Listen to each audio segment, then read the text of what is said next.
Hi everyone, today I will be showing you how to do a question from the 2012 to 2013 Semester 1 paper. This is question 1 part 12. This question states that y equals 3x minus 2 over x squared minus 4x plus 1. To answer this question we must find out what dy over dx is. So what does dy over dx mean exactly? Well, we must differentiate y with respect to x. Step 1 in answering this question is to realise that the quotient rule must be used. The quotient rule allows us to differentiate fractions and can be found in the log tables. Step 2 involves us finding the numbers needed to substitute into the quotient rule. We must find the values for u, v, du over dx and dv over dx. U is simply the numerator of y. Du over dx means differentiate u with respect to x.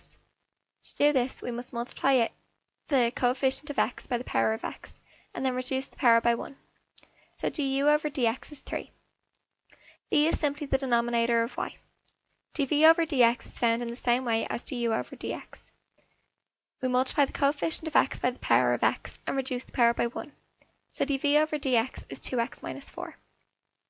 We now have the values for u, v, du over dx and dv over dx.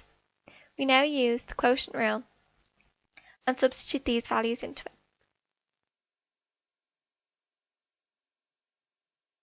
Step 4 requires us to multiply out the brackets. Be careful when multiplying out, as this equation contains a lot of brackets and it can be very easy to make a mistake when multiplying out different signs. If you remember the rules for multiplying signs, then you should have no trouble when multiplying out the brackets.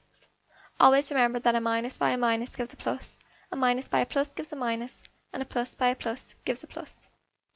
We will now tidy up the numbers by adding all of the like terms together. Always remember to never multiply out the denominator when differentiating a fraction. We now have our final answer.